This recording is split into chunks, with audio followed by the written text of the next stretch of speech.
Hey guys, it's Not Lammers of Invoked 101, and today I'm bringing you another video about just some card news. For those of you who follow me on Instagram, it's at Invoked 101, by the way. Forever ago, I posted a picture of Ruin, and I called her like Housewife of Demise, and they actually got brand new support cards. So today we're going to be kind of taking a look at these support cards. They come out of Cybernetic Horizon, which is the set after Flames of Destruction, and personally, I'm actually really excited for these because I really like the artwork from the new cards, and I really like the old cards. They were really interesting, and I think the reason they're doing these is because these cards appeared in Duel Links, and they seem to really be liking Duel Links, and I think they're going to try and drag in players with these cards because these are cards, once again, from Duel Links to a degree. So anyway, first card we have is Demise, Supreme King of Armageddon, level 10, Dark Fiend Ritual. He's 3,000, which is pretty big. He's a bit bigger than the last, I believe it's level 8 Demise, I think is what he is. I think he's level 8. He's level 8 or level 6. You can ritual summon this card with Endless of the World, the new ritual spell.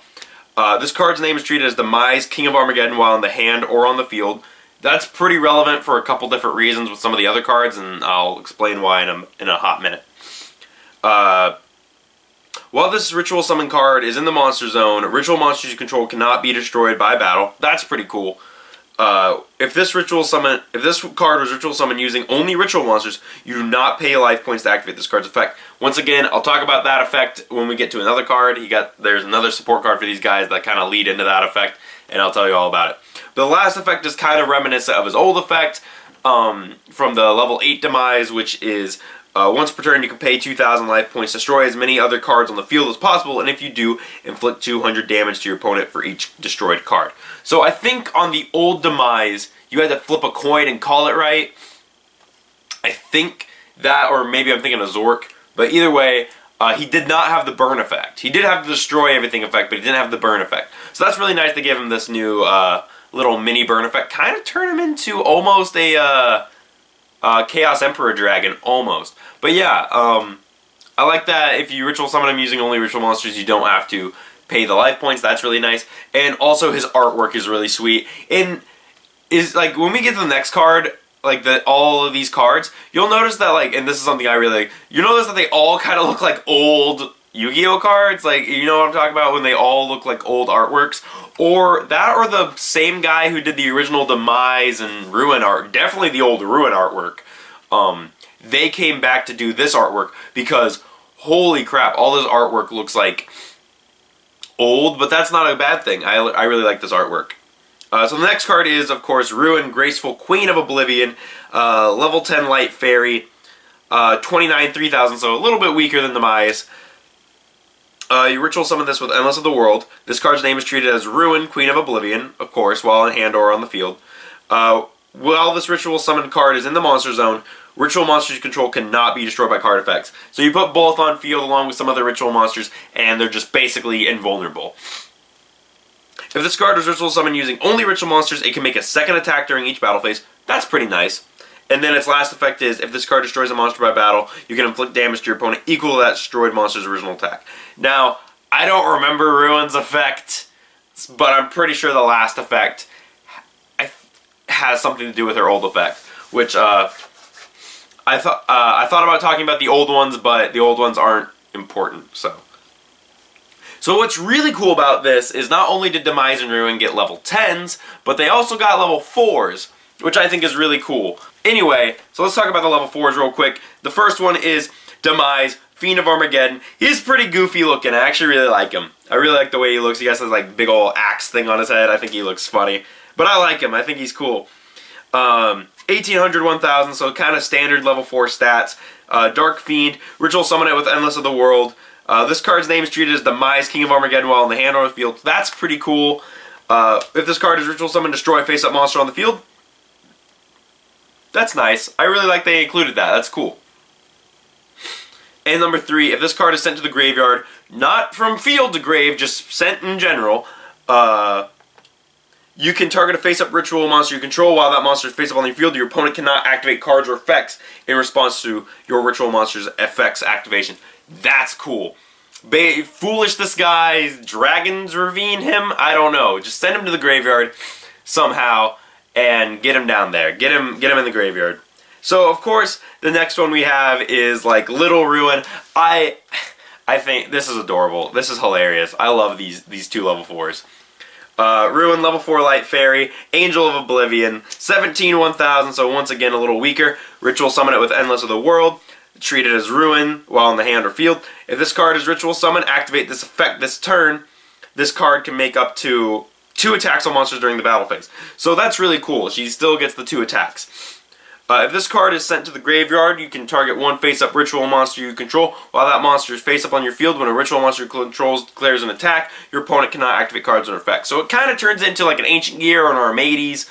That's pretty good. Again, but I do think that the little Demise giving a bigger Demise, the ability not to get striked is pretty nice. I would prefer that over her. So I don't know. I don't really know if you play Little Ruin at more than 1. I know you play Little Demise at more than 1, but Little Ruin, I think she just, I think she's just not as played. So anyway, along with the 4 new monsters that Demise and Ruin get, they also got a field spell, and they got a new ritual spell. Sorry, they got a new ritual spell. Of course, I've been talking about that ritual spell, Endless of the World. But yeah, so let's talk about their field spell real quick because it's first on the Yugi organization page, but also because it's a lot more impressive than the ritual spell. So the field spell is Break of the World. Once per turn, you can target a ritual monster you control, reveal a ritual monster in your hand, and if you do, for the rest of this turn, keep it revealed and have its level become the targeted monster's level.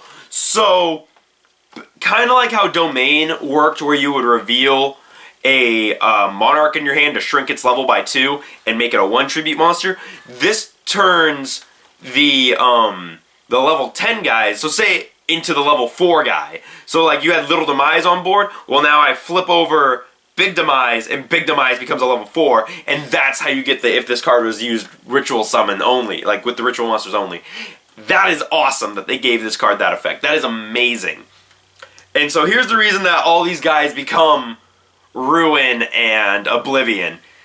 Once per turn, if Ruin, Queen of Oblivions, or Demise, King of Armageddons, is ritual summoned to your field, you can activate one of these effects. Draw a card, or destroy a card on the field.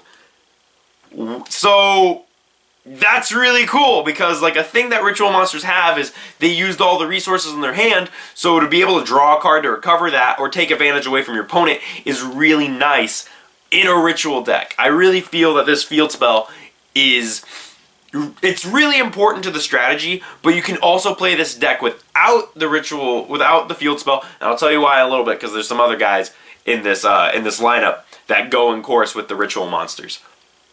But yeah, and as far as I know, the popping effect does not, it doesn't target. So being able to just pop any card on the field is really nice.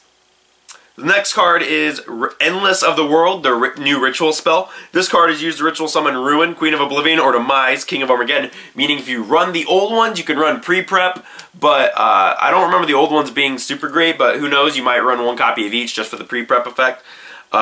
The first effect is tribute monsters you control whose total levels equal or exceed the level of the Ruin Queen or Demise King of Armageddon you ritual summon. After that, ritual summon it from your hand. So it is worded to summon the little guys out of your hand, and because they are treated as Ruin and Oblivion in the hand, this does work. But it says monsters you control. So you can't really use your hand with this, which kind of leads into the fact, do they want you to play End of the World? But at the same time, there's these other new guys that kind of make up for this.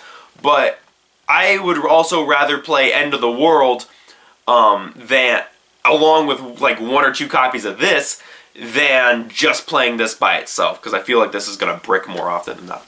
But it does have a second effect, and this second effect kind of reminds me of Invocation, which is during your main phase, except the turn this card was sent to the graveyard, you can shuffle this card from your graveyard into the deck, add 1 End of the World, their old ritual spell, from your deck to your hand, then you can add 1 Ruin, Queen of Oblivion, or Demise, King of Armageddon from your graveyard to your hand. So that's really nice that the adding Ruin or Demise from graveyard to hand is optional. That's really good. And I like that it does, and add End of the World, because me personally, I do want to play this deck, and I am going to play End of the World in this, at least at 1. But it's saying that it wants you to add back the original Ruin, because none of these guys are Ruin and Demise in the graveyard. So that's really weird that it would specify to add one back from the graveyard, kind of like a preparation of rites in a weird way. They do have a trap card. The trap card's kind of garbage, which is Return of the World, continuous trap. You can only use one effect among the first and second effects with this card's name per turn, and only once that turn. The first effect is, when this card resolves, banish a ritual monster from your deck. Cool. Second effect is, you can send this card to the graveyard and activate one of these effects. Ritual summon the ritual monster banished by this card's first effect, either by attributing one monster from your hand or whose level equals or exceeds that banished monster's, or by shuffling into the deck one ritual monster from your graveyard whose level equals or exceeds that banished monster's. But the other effect is, add the monster banished by this card's effect to your hand. It's okay. You can ritual summon on your opponent's turn, but I don't think it's super great. Or you could just add it back to your hand in case like a dead card, you know, like you draw the ritual spell but you don't have a ritual monster, so you can just boop, add a ritual monster. I think it's okay. I don't think it's the greatest. You might play one, if that. I think it's really optional. But yeah, it just kind of tutors it out into your hand or onto the field. But it's So here's the monsters that a lot of people are excited for. These are two main deck monsters, like main deck effect monsters that aren't ritual monsters, and they're really freaking cool. Devi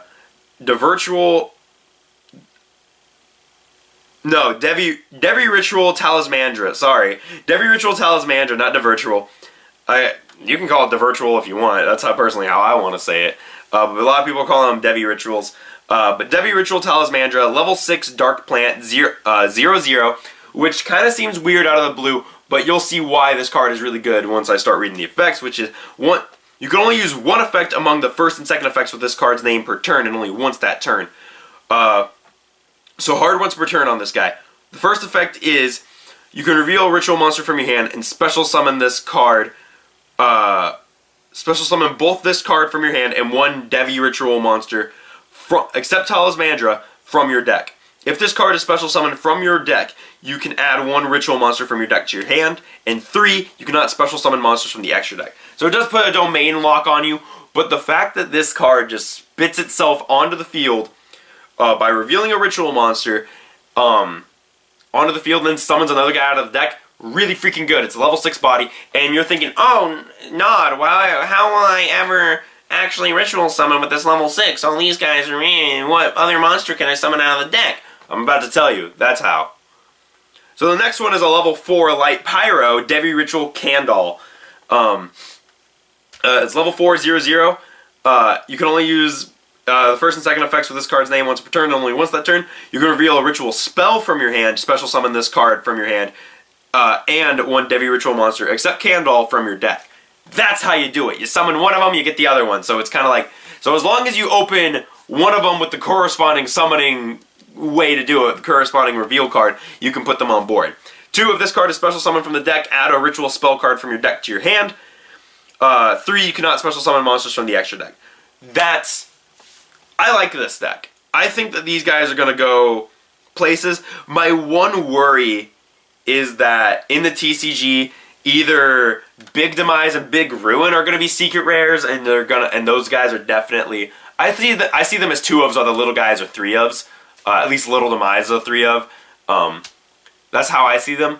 And the Devi Ritual is definitely 3 of each. And that's another thing. I also see them either putting the Devi Rituals as both ultras or both commons, because I don't think they're good enough to be secrets, but they're good enough to be like ultras, kind of like how the Wind Witches were ultras. So I don't know what they're gonna do with that. I really hope they're just like, this entire deck is low rarity, just like supers, rares, maybe an ultra or 2, maybe one weird, maybe Big Demise can be a secret rare. I don't know. That's my one fear, is that they're gonna like rarity stare this deck. Rarity escalate. I don't know how to fully, but yeah, I just hope this deck keeps in the whole low rarity thing, because I don't see a lot of people playing this deck. You see a lot of people splicing in the mythical beasts, which was understandable why they were secret rare. You see a lot of people using the mech knights, which explains why they're secret rare. I don't see a lot of people playing this deck too hardcore, so I hope it stays low rarity. Anyway, tell me your thoughts on these new ritual monsters. Tell me your thoughts on the new Devi ritual, the virtual cards, and I will see you guys in the next video.